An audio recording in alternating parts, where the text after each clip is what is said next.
अहिलेको समयमा धेरै चाहिँ जनाले फेसबुकलाई प्रयोग गर्छौँ।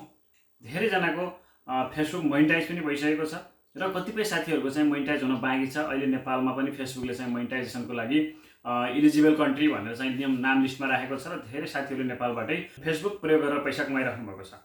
र धेरै जनाले चाहिँ फेसबुकको रुललाई प्रयोग नगर्दा फेसबुकलाई खालि चाहिँ एउटा मनोरञ्जनको लागि मात्रै प्रयोग गर्दाखेरि धेरै साथीहरूकोमा चाहिँ यस्तो खालको यो प्रोफाइलमा चाहिँ यस्तो खालको एउटा इस्यु देखाइरहेको छ।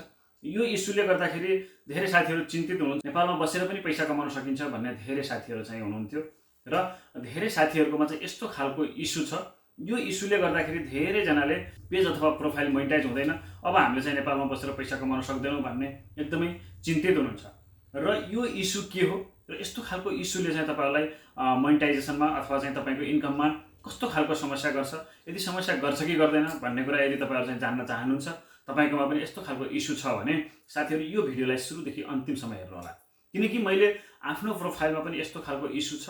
यो इस्युले गर्दाखेरि मलाई कस्तो खालको असर गरेको छ र मैले इन्कम गरिरहेको छु अथवा छैन र मेरो प्रोफाइलको चाहिँ स्ट्याटस कस्तो खालको छ र तपाईहरु पनि यो भिडियोलाई हेरिसकेपछि पक्कै पनि तपाईहरुको पनि यस्तो खालको इस्यु छ भने यस्तो इस्युले चाहिँ कस्तो खालको असर गर्दो रहेछ, यो इस्युले तपाईहरुको मोनिटाइजेसनमा असर गर्छ कि गर्दैन र तपाईहरुको इन्कममा चाहिँ असर गर्छ कि गर्दैन भन्ने कुरा तपाईहरुले यो भिडियो हेरिसकेपछि स्पष्ट हुनुहुनेछ। त्यसैले तपाईहरुले पनि यो कुरा चाहिँ जान्न चाहनुहुन्छ भने भिडियोलाई सुरुदेखि अन्तिमसम्म हेरेर साथ दिनु होला। भन्दा पहिला चाहिँ मैले आफ्नो फेसबुकलाई यहाँनिर चाहिँ लगइन गरे। तपाईहरुको सामने तपाईहरु देख्न सक्नुहुन्छ यो मेरो फेसबुकको प्रोफाइल हो, पेज हैन है, यो प्रोफाइल हो। यो प्रोफाइलमा अब मैले यहाँनिर आफ्नो यो प्रोफाइलमा यसरी चाहिँ क्लिक गर्छु। यहाँनिर चाहिँ क्लिक गरेर अब मैले आफ्नो प्रोफेसनल ड्याशबोर्ड भन्ने छ, यो ड्याशबोर्डमा क्लिक गर्छु। तपाईहरु पनि यसै गरी हेर्दै जानु होला, तपाईहरुकोमा समस्या छ कि छैन भन्ने कुरा पनि तपाईहरुलाई थाहा हुन्छ यदि चाहिँ थाहा नभएको साथीहरुलाई। अब यहाँनिर तपाईहरु देख्न सक्नुहुन्छ यसमा चाहिँ मेरो प्रोफाइलमा इस्यु छ।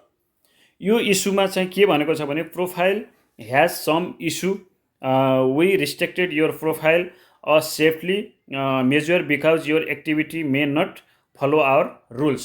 अब मैले चाहिँ फेसबुकको रुल्सलाई फलो गरेन, यो कारणले चाहिँ मलाई के गरेको छ भने प्रोफाइलमा चाहिँ इस्यु दिएको छ। तर यो इस्यु हुँदा हुँदै पनि अब तपाईलाई चाहिँ मैले यहाँनिर तल देखाउँछु। यहाँनिर चाहिँ मेरो यहाँ इन्कम पनि भइरहेको छ, तपाईहरुले देख्न सक्नुहुन्छ।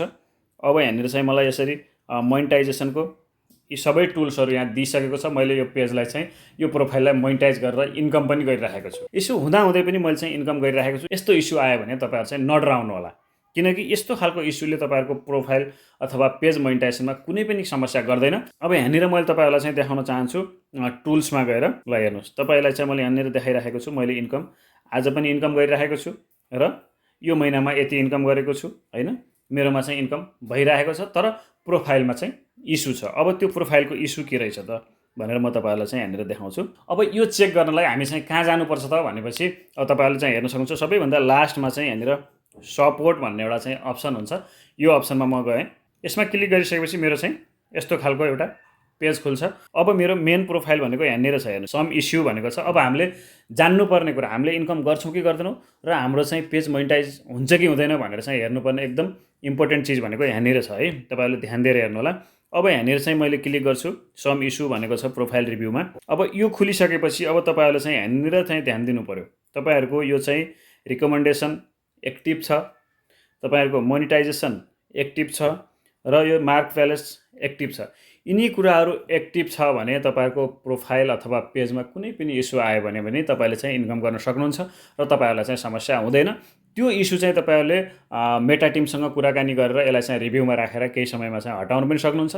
र अर्को कुरा तपाईहरुले चाहिँ यदि यसले असर गरेको छैन भने यसलाई चाहिँ ध्यान नदिनु होला। तपाईहरु चाहिँ रेगुलर फेसबुकको रुल्स अनुसार काम गर्दै जानुभयो भने तपाईहरुको यो इस्यु चाहिँ केही समयपछि आफै हटेर जानेछ र तपाईहरुलाई कुनै पनि खालको समस्या हुने छैन। अब तपाईहरुले यति कुरा मेरो भिडियोमा देखिसकेपछि पक्कै पनि बुझ्नुभयो होला यसले चाहिँ मोनिटाइजेसनमा कुनै पनि खालको असर गर्दैन। मोनिटाइजेसनमा तपाईको चाहिँ यहाँनिर सस्पेन्ड छ भने, यिनी कुराहरु चाहिँ सस्पेन्ड छ भने मात्रै तपाईहरु चाहिँ फेसबुकबाट चाहिँ पैसा कमाउन सक्नुहुन्न साथीहरू। मैले आज यो इस्युको बारेमा मात्रै तपाईँहरूलाई चाहिँ जानकारी गराउनको लागि यो भिडियो बनाएको थिएँ। यदि तपाईँहरूलाई फेसबुकमा कस्तो खालको समस्या छ र तपाईँहरूले कुन समस्या फेस गरिरहनु भएको छ र तपाईँहरूलाई चाहिँ के जान्न आवश्यक छ, कृपया कमेन्ट गर्नुहोला। कमेन्ट गर्नुभयो भने मैले तपाईँहरूलाई चाहिँ त्यो टपिक्समा भिडियो बनाएर आफूले जानेका कुराहरू चाहिँ फेरि सेयर गर्नेछु।